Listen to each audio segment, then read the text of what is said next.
Hello my dear friends, আসসালামু আলাইকুম।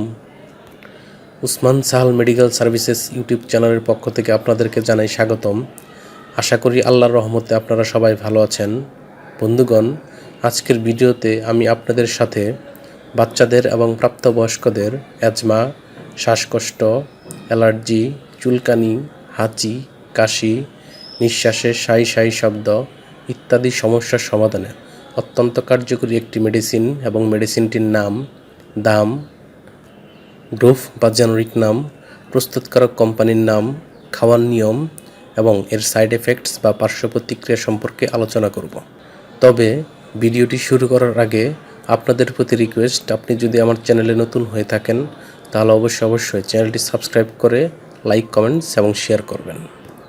বন্ধুগণ, আমাদের দেহে বিশেষ করে বাচ্চাদের এবং প্রাপ্তবয়স্কদের বিভিন্ন সময় অ্যাজমা, শ্বাসকষ্ট, অ্যালার্জি, চুলকানি, হাঁচি বা কাশি, নিঃশ্বাসের সাই সাই শব্দ ইত্যাদি সমস্যা হয়ে থাকে।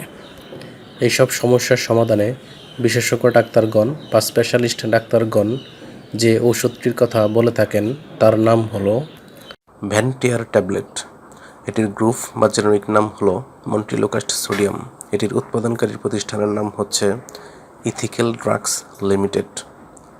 ভ্যানটিয়ার ট্যাবলেট, যেটি বাচ্চাদের জন্য এবং যেটির মাত্রা 5 মিলিগ্রাম, সেটির প্রতি পিসের দাম 7 টাকা, এবং যেটির মাত্রা 10 মিলিগ্রাম বা প্রাপ্তবয়স্কদের জন্য সেটির প্রতি পিস ট্যাবলেটের দাম 12 টাকা।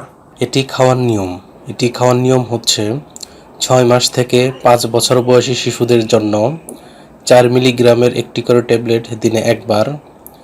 যে সমস্ত শিশুদের বয়স 2 বছর থেকে 4 বছর তাদের ক্ষেত্রে 4 মিলিগ্রামের প্রতিটি ট্যাবলেট দিনে একবার, এবং যাদের বয়স 6 থেকে 15 বছর বয়স তারা 5 মিলিগ্রামের একটি করে ট্যাবলেট দিনে একবার সেবন করতে পারবে। অন্যদিকে যাদের বয়স 15 বছর বা তার ঊর্ধ্বে তারা 10 মিলিগ্রামের একটি করে ট্যাবলেট দিনে একবার সেবন করতে পারবে।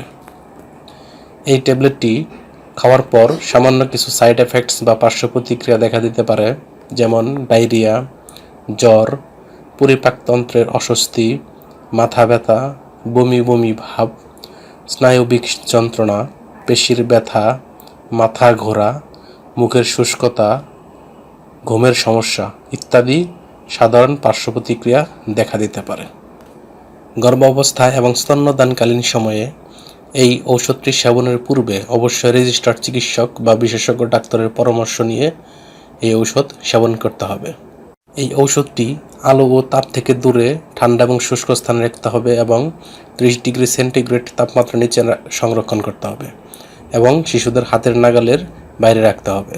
একই সাথে ঔষধটি ক্রয়ের পূর্বে অবশ্যই এর উৎপাদন তারিখ এবং মেয়াদ উত্তীর্ণের তারিখ দেখে নিতে হবে।